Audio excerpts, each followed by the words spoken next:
We've been talking about a story unlike any other, a story with an author unlike any other.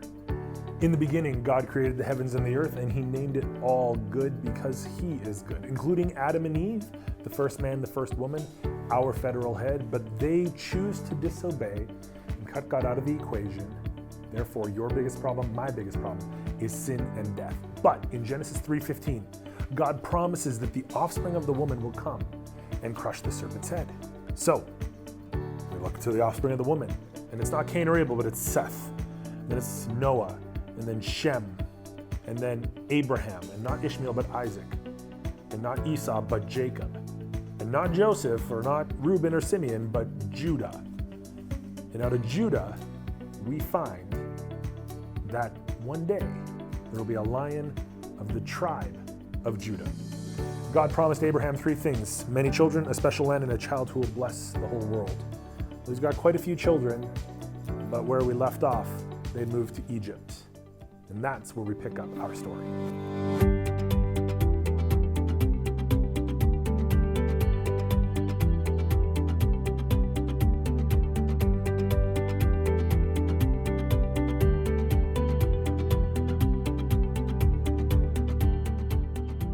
As we came to the end of Genesis, Jacob, or Israel, had moved with his sons and their families down to Egypt, where Joseph had saved them and Egypt from a famine. And as you turn the page from Genesis to Exodus, you actually turn 350 years of history where God pretty much has gone silent. Remember the promises to Abraham?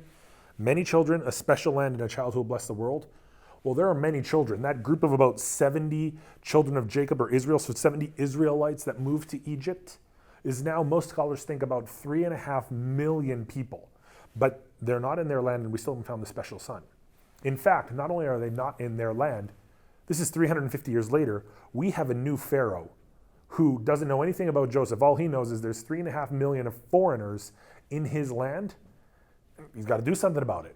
So he starts to treat them poorly. He starts to abuse them. He starts to turn them into slaves in his workforce. And then he actually turns to genocide, killing all boys so that there will be no future army to lead a revolt or no future father of more children. This is bad because we don't like genocide, but also because it's from this family line that we need the serpent crusher. And if all the boys die, I'm dying and going to hell, and my biggest problem is sin and death. So this is important. And then we meet a boy named Moses. He's born to one of the Israelite families. They try to hide him, but it's tough to hide a newborn in slave quarters. So mom makes a basket, sticks Moses in the basket, and sends him down the second largest river in the world, the Nile. Put the humanity back in that one. This is not a great parenting plan. Talk about desperation.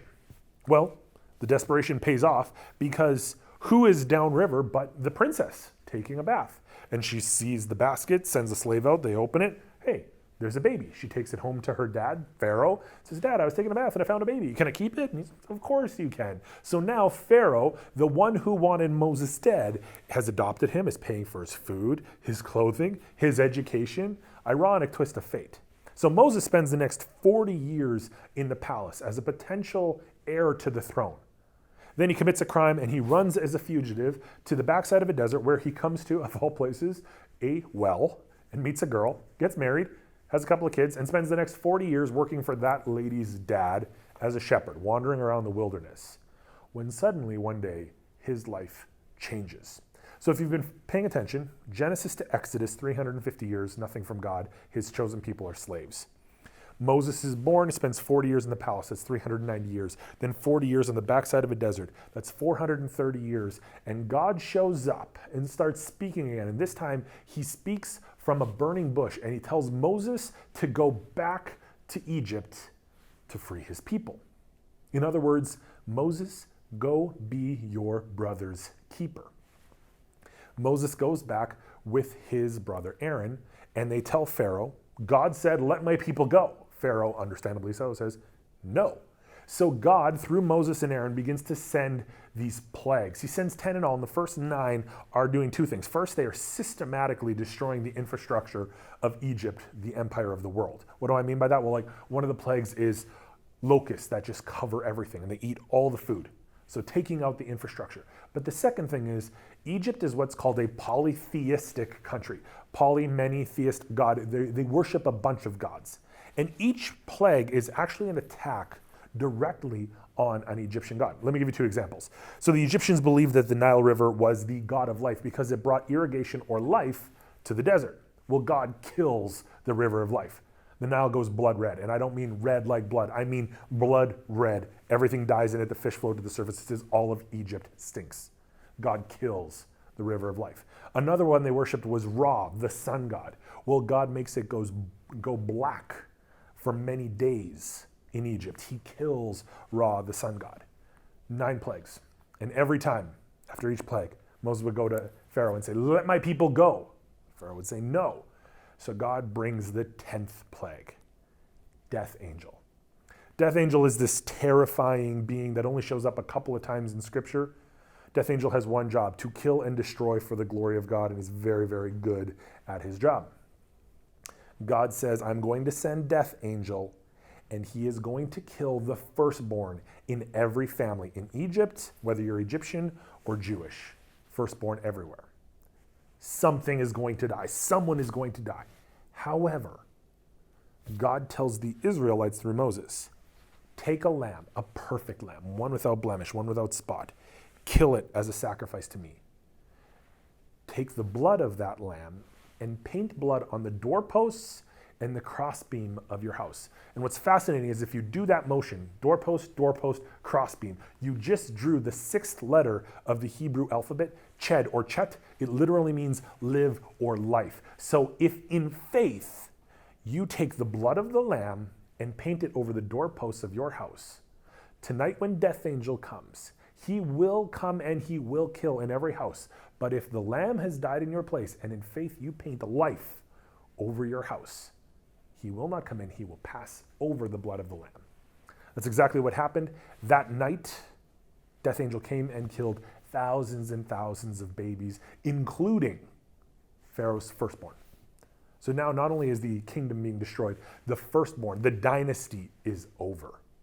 Except where the blood of the lamb had been spread over the doorposts. There, death angel passed over. And in fact, they took that lamb and they had a ceremonial meal and they remembered it every year and they called that meal Passover.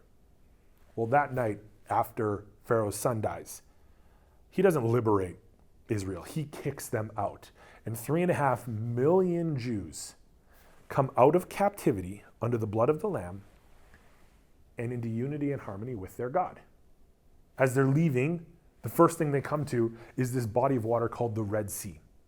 It kind of stops them, understandably. And then they realize that the Egyptian army, the greatest army in the world, is coming behind them to recapture them and take them back to be Pharaoh's slaves again. What are they going to do? Moses tells them to stand still and see the salvation of the Lord. He raises his hands and the Red Sea parts.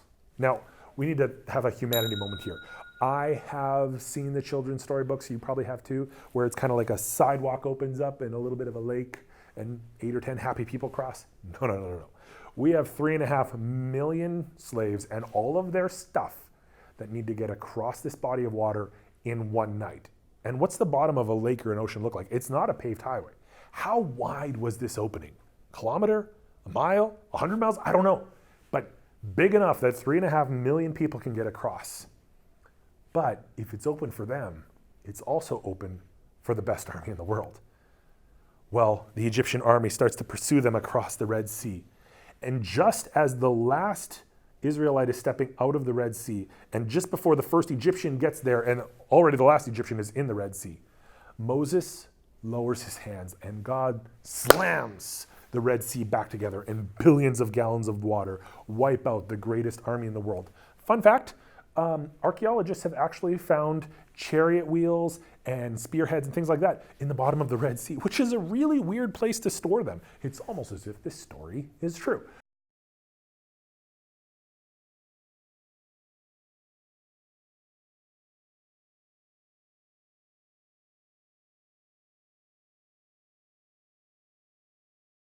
So, anyway, Israel comes out of captivity under the blood of the Lamb through the Red Sea, and they come to Mount Sinai, where they are going to enter into community and harmony with their God, with a covenant. A covenant is a promise between two parties. It's an if-then statement. God says to Israel, if you will keep my commandments and if you will obey my laws, then I'll be your God, I'll open the land up for you, all this stuff. And they say, everything the Lord has said we will do. And they have, for the last 430 years, they have lived as slaves. They have no idea how to live right before God or right before each other. So God gives them 10 rules or 10 commandments on how to live right. They say, everything the Lord has said we will do. Moses, can you go talk to him? So Moses goes up the mountain to talk to God and to get the 10 commandments. And instantly, while he's gone, they make a golden calf. They start to worship it. I mean, rule number 1, rule number 2, they instantly start to break it. And as Moses comes down from the mountain, he sees that they have already fallen into sin, already broken their end of the covenant. And very symbolically, he takes the tablets of stone where the 10 commandments from God are, and he smashes them. And it's really symbolic, basically saying, you already broke God's commandments. And sadly, this is just a picture of what's going to happen over and over and over again as Israel refuses to keep their end of the commandments, their end of the covenant, but instead keeps removing God from the equation. Now, it's a pretty bad place to leave off our story, a disobedient people and a broken covenant. But God committed a long time ago that he was going to send the offspring of the woman who was going to solve our biggest problem, sin and death. And while it looks bad right now, the author is writing a story unlike any other. So we keep looking for the serpent crusher.